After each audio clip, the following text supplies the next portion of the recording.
you're going to recognize most of these, not because you've heard them, because you've lived them. And that's the problem, because psychology isn't rare knowledge, it's common experience with no labels. So instead of listing facts like a classroom, I want to do this differently. I want you to imagine a room, not a scary room, a normal room. You walk in, people are talking. You're not the center of attention. No one is staring. And yet within seconds you change. Not dramatically, just enough.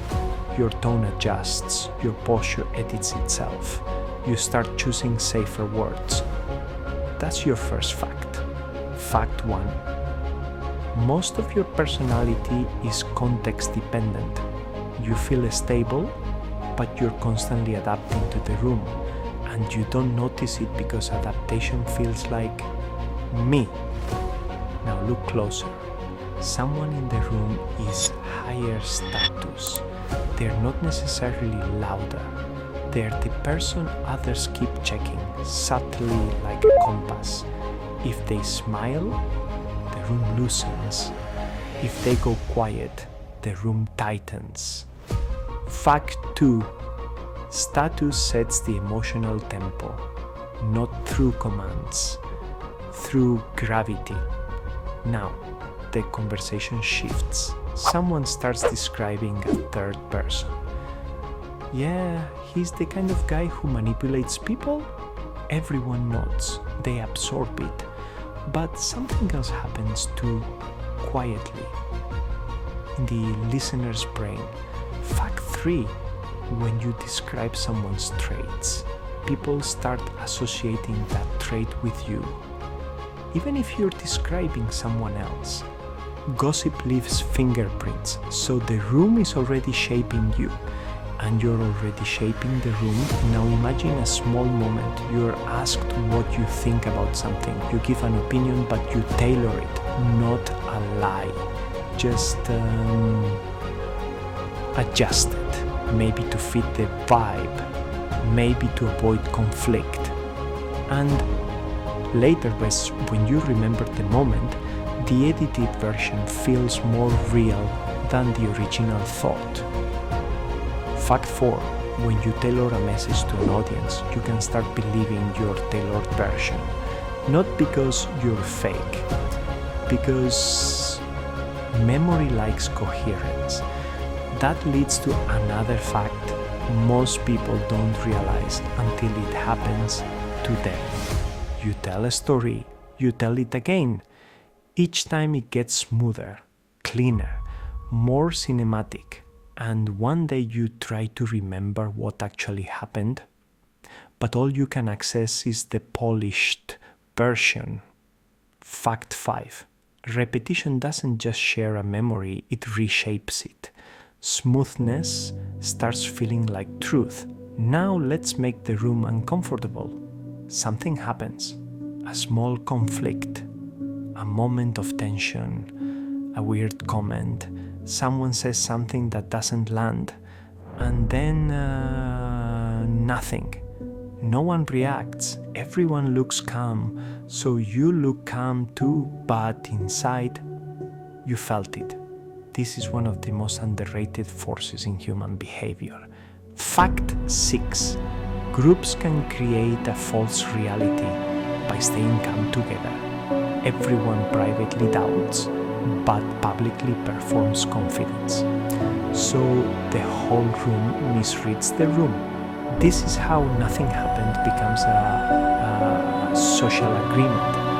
And once nothing happened becomes the agreement, you learn something fast. The cost of speaking is higher than the cost of adapting. Fact 7. Silence is social pressure, not loud pressure, the kind that trains you. Now here's where the story turns. Because while you're in this room adapting, your brain is doing what it always does. It's trying to keep you consistent. So when you do something, even for a random reason, your brain starts writing a narrative to explain it. Not later, immediately Fact 8. People generate reasons for their actions even when the real cause is unclear. Your brain hates I don't know, so it builds an explanation that protects your identity.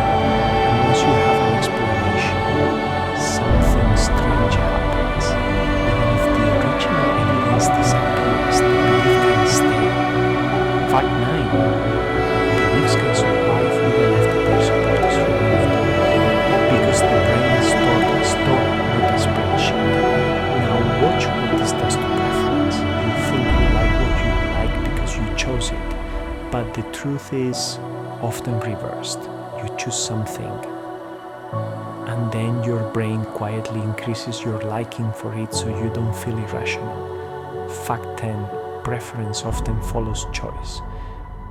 It's a psychological receipt, and it gets worse because sometimes your brain will defend a choice it didn't even make. There are experiments where people pick something, the choice is swapped, and many don't notice.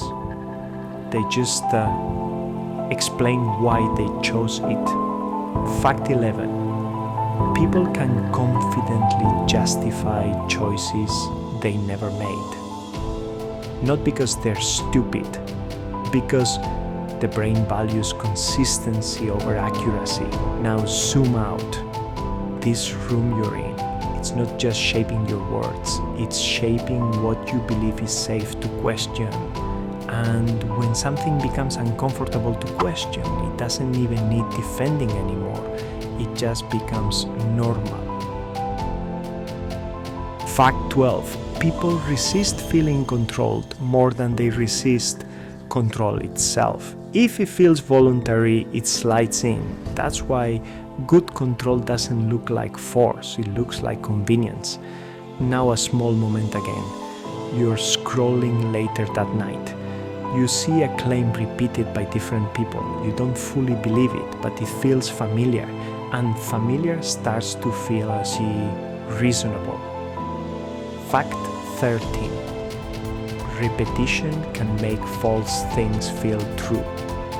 Not because you're gullible, because your brain reads familiarity as safety. Now, here's a painful one. Most of what you remember about your life isn't the full timeline. It's a summary, a highlight reel. And the brain has a weird way of choosing highlights. Fact 14. Memory is dominated by the peak moment and the ending, so endings matter more than they deserve. This is why a conversation can be awful, but end warmly, and you forgive it. A relationship can be mostly fine, but end coldly, and it contaminates everything. Now the room again. Someone makes a small mistake, spills a drink, mispronounces a word. If they're already respected, that mistake makes them more likable. If they're not, it makes them look incompetent. Fact 15. Mistakes humanize the competent but punish the average.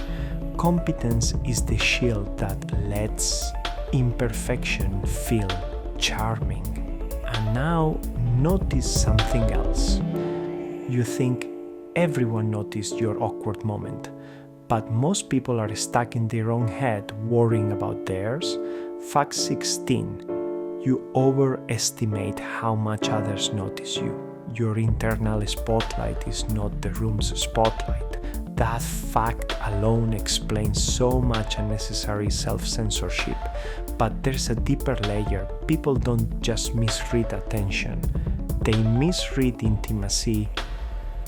If a conversation gets intense, the brain can tag it as closeness, even if you just met. Fact 17. Intensity is often confused for intimacy.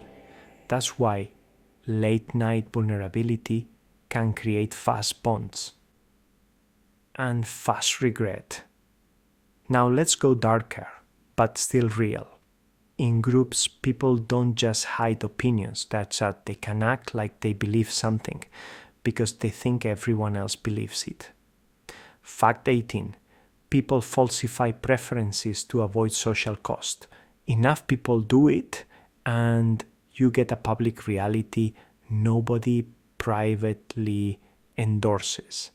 That's not just politics, that's workplaces, friend groups, relationships, families. Now, one more layer down. Humans are not built to carry everything alone. Your nervous system literally expects social support nearby. When it's there, tasks feel easier. When it's absent, the same tasks feel heavier. Fact 19. The brain conserves effort when it expects supportive others. Alone doesn't just feel lonely, it can feel harder to do life. Now, morality. This is where people get defensive, because we like to think we judge others fairly. But the brain has a shortcut that changes who we empathize with. It tends to sort people into categories, doers and receivers, agents and victims. Fact 20, we typecast morality. We see strong agents as less vulnerable and victims as less agentic. It changes who we blame and who we protect. Now watch how this plays out in everyday behavior. Someone does a small good deed, and later they allow themselves something selfish. Not because they're evil, because their brain kept a moral ledger. Fact 21. Good deeds can license later selfishness. The brain says, I earned this. Now, final fact. The one that quietly ties everything together. Most influence doesn't feel like influence. It feels like you being sensible, you being mature, you being realistic. But the truth is, the strongest control is internal. This fact 22. The most powerful forces are the ones you start enforcing on yourself. No one has to silence you once you learn to self-edit. No one has to restrict you once you adapt automatically. And the scariest part? Nothing dramatic happened. That's why it worked. Because the moment you'd resist is the moment it would be visible. So it stays invisible, it stays normal, it stays unlabeled.